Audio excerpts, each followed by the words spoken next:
Hello students, তোমাদের সবাইকে আমাদের চ্যানেলে ওয়েলকাম জানাই। দেখো, আজ আমরা ক্লাস 6-এর বেঙ্গলির সাহিত্যমেলা বই থেকে পাইন দাঁড়িয়ে আকাশে নয়ন তুলি এই কবিতাটির আমরা বুঝে নেব, আর তার সাথে সাথে যে চ্যাপ্টার ওয়াইজ যে কোশ্চেনগুলি রয়েছে সেগুলোর আনসারও আমরা কিন্তু আজ দেখে নেব।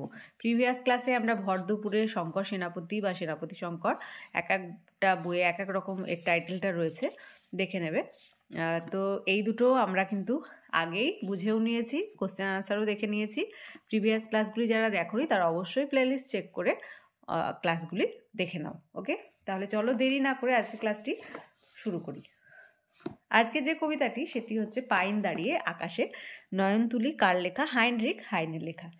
এখানে কবি বোঝাতে চেয়েছেন যে এই আমাদের যে এই পৃথিবী, সেখানে কেউই নিজ নিজ তাদের যে অবস্থান সেটাতে কিন্তু সন্তুষ্ট হয় না।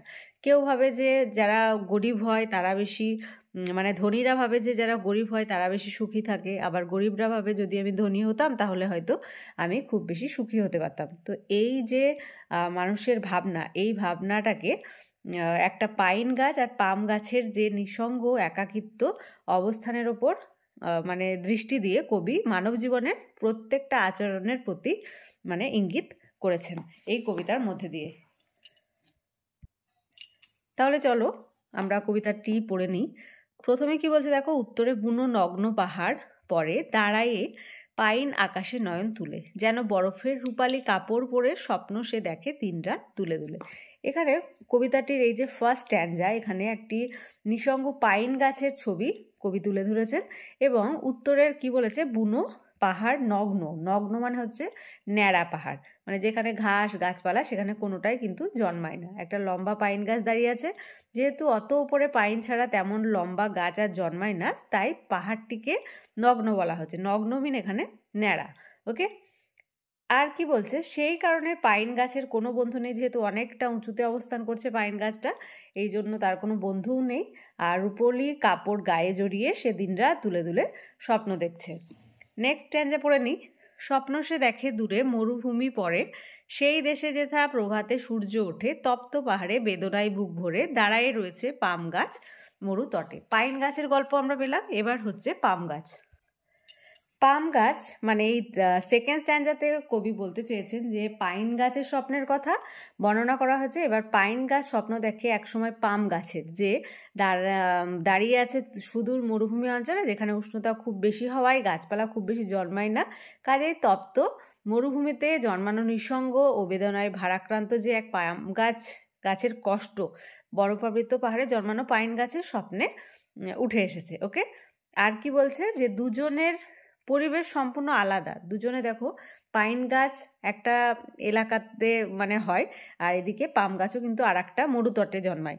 তাই পাইন আর পাম দুজনেই কিন্তু একটা আলাদা জলবায়ুর অন্তর্গত মানে গাছ। সেক্ষেত্রে আলাদা হলেও তাদের যে নিঃসঙ্গতা এবং একাকিত্ব পুরোটাই কিন্তু একই রকম। তাই বলছে পরিবেশ সম্পূর্ণ আলাদা হলেও একাকিত্বের দিক থেকে আসলে দুজন একই বেদনার মানে অন্তর্ভুক্ত, দুজনেই একে অপরের সমব্যথী। ওকে, তো কবি এই হাইনরিখ হাইনে এটাই কিন্তু পাইন গাছ আর পাম গাছের মাধ্যমে বোঝাতে চেয়েছেন। কবি পরিচিতিটা আর পড়লাম না। এখানে দেখো যে কোশ্চেনগুলি দিয়েছে তার আনসারগুলি আমরা দেখে নেব। কবি হাইনরিখ হাইনের জন্মস্থান কোথায়? কবি হাইনরিখ আমরা এই বই থেকে দেখব, মানে এটা রায়মার্টিন। কবি হাইনরিখ হাইনের আমি রায়মার্টিনটা দিচ্ছি কারণ কি তোমাদের যখন প্রশ্নবিচিত্রা সলভিং ক্লাস হবে তখন রায়মার্টিন থেকেই ম্যাক্সিমাম কোশ্চেনের আনসারগুলি তোমরা পাবে। এই জন্য আমি রায়মার্টিন থেকে দেখাচ্ছি, যাতে করে এখন থেকে তোমরা যদি চ্যাপ্টার ওয়াইজ নোটসের আকারে লিখে রাখো তাহলে কিন্তু ওই সলভিং ক্লাসের সময় তোমাদের কিন্তু অসুবিধা হবে না।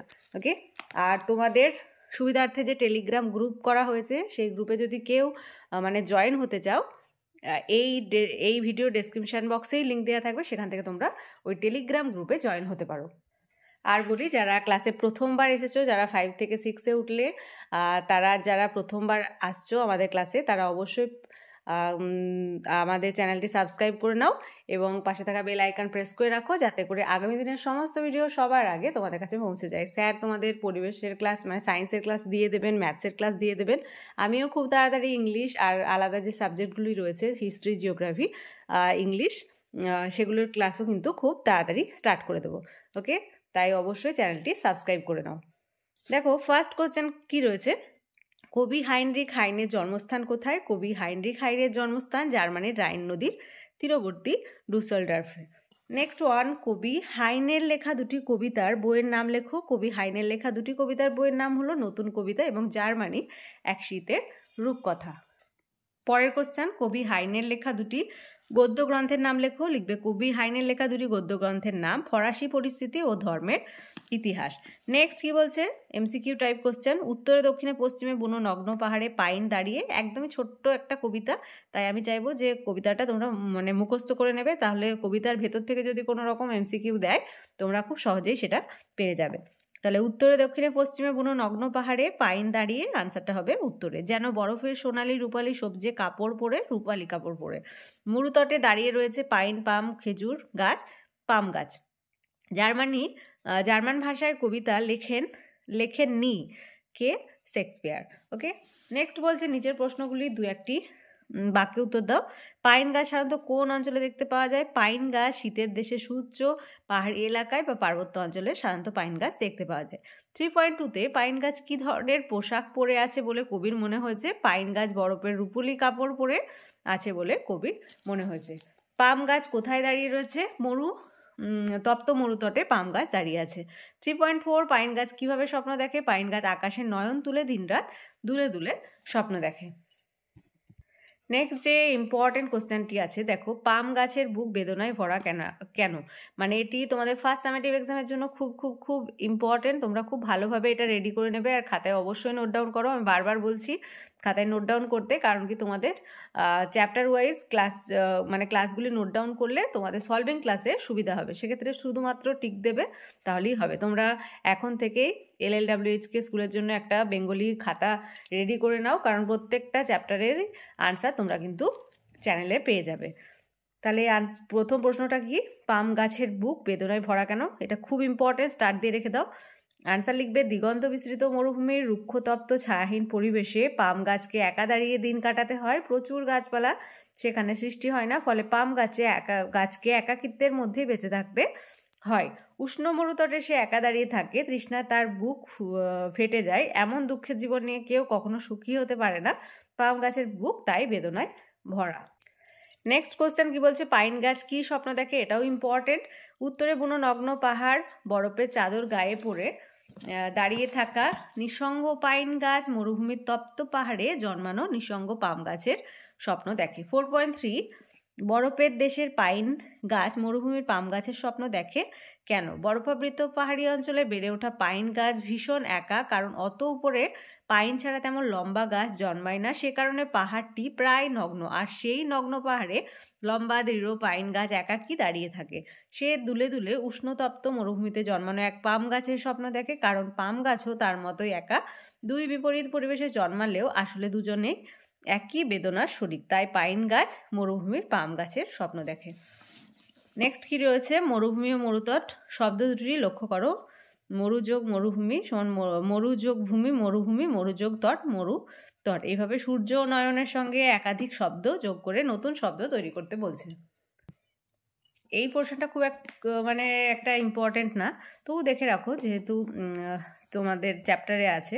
মুখী সূর্যমুখী, কিরণ সূর্যকিরণ, তোরণ সূর্যতোরণ, গ্রহণ সূর্যগ্রহণ, তারা নয়নতারা, শোভন নয়ন শোভন, মণি নয়নমণি, জল নয়ন জল, বাড়ি নয়ন বাড়ি। নেক্সট কি বলছে যে পুরো কবিতার মধ্যে কতগুলি বিশেষণ খুঁজে পাওয়া যায়? লেখো। বিশেষণ মানে হচ্ছে অ্যাডজেক্টিভ, মানে কোনো দোষ গুণ সংখ্যা পরিমাণ আয়তন বোঝালে এই বিশেষণ হয়। পাইন দাঁড়িয়ে আকাশে নয়ন তুলে কিভাবে? কবিতার মধ্যে থাকা বিশেষণগুলি হলো বুনো নগ্ন রূপালী দুলে দুলে তপ্ত, এগুলো হচ্ছে বিশেষণ বা অ্যাডজেক্টিভ। নানা রকম গাছের নাম লিখে নিচের ছকটি পূরণ করো। এখানে পার্বত্য অঞ্চলের গাছ আর মরুভূমির গাছ। পার্বত্য অঞ্চলের গাছের মধ্যে পাইন উইলো দিয়েছে, আর মরুভূমি পাম খেজুর। আরও রয়েছে পার্বত্য অঞ্চলে ফার ওক, মরুভূমি ক্যাকটাস ফণিমনসা, পার্বত্য বাঁশ দেবদারু, মরুভূমি অঞ্চলে বাবলা শিয়ালকাটা। এগুলো হচ্ছে মানে তোমাদের চ্যাপ্টারের কোশ্চেন, কিন্তু খুব একটা ইম্পর্টেন্ট না। যেগুলো ইম্পর্টেন্ট ছিল সেগুলো আগেই বললাম, যে এই কোশ্চেনগুলো পাম গাছের বুক বেদনায় ভরা কেন, পাইন গাছ কি স্বপ্ন দেখে, তারপরে এই পোর্শনটা দেখে নাও। ওকে, এবার কি বলছে, পার্বত্য অঞ্চল ও মরুয়াঞ্চলের ভূপ্রকৃতি ফুটিয়ে তুলেছে। তুমি পাশের মানস মানচিত্রে কি কি শব্দ ব্যবহার করে তুমি করবে, তুমি এর মধ্যে যে কোনো একটিতে মানস অভিযানে গেলে কি কি জিনিস সঙ্গে নেবে সেই অভিযানে কাল্পনিক বিবরণ কয়েকটি বাক্যে লেখো। এটা তোমার একটু মানে কয়েকটা বাক্যে লিখতে বলেছে, এটাও খুব একটা ইম্পর্টেন্ট না, তবু দেখে রাখো। মরুভূমি দেশে অভিযানে গেলে আমি সঙ্গে যে প্রয়োজনীয় জিনিসগুলি নেব তা হলো অনেকটা জল, শুকনো খাবার এবং গরমের হাত থেকে বাঁচার জন্য মোটা পোশাক। আর কি বলছে, এবছর পুজো ছুটিতে আমরা সপরিবারে বেড়াতে গিয়েছিলাম পৃথিবী বিখ্যাত মরুয়াঞ্চল রাজস্থানে। সেখানে চারিদিকে শুধু দিগন্ত বিস্তৃত বালুকা রাশি আর রয়েছে বালিয়াড়ি আর বালি দ্বারা সৃষ্টভূমিরূপ বারখান। মাঝে মাঝে পর্যটকদের প্রবল মরুঝড়ের সম্মুখীন হতে হয়, আবার কোথাও কোথাও পথিক মরীচিকা দেখে পথ ভুল করে। তবে উটের পিঠে চড়ে বালুকা রাশিতে ভ্রমণের অভিজ্ঞতা অসাধারণ। মানে যে তোমাদের রাইটিং পোর্শন থাকে সেগুলোর মধ্যে এটা দিতে পারে, কিন্তু খুব একটা ইম্পর্টেন্ট না। ওকে, তাহলে আজকে আমরা পাইন দাঁড়িয়ে আকাশে নয়ন তুলি হাইনরিখ হাইনের লেখা এই কবিতাটির মানে পড়ে নিলাম, বুঝেও নিলাম, আর তার সাথে সাথে যে চ্যাপ্টারের কোশ্চেনগুলি ছিল হাতে কলমের সবগুলি কিন্তু দেখে নিলাম। আমি আবার বলছি যে অবশ্যই প্রত্যেকটা কোশ্চেনের আনসারগুলি খাতায় নোট ডাউন করে নাও, তাহলে তোমাদের পড়তে সুবিধা হবে।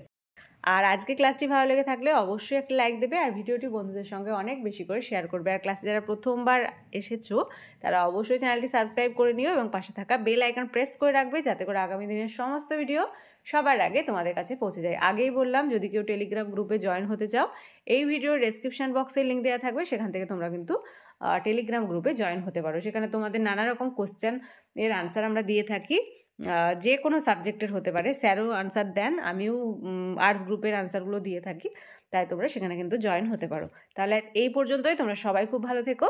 Thank you.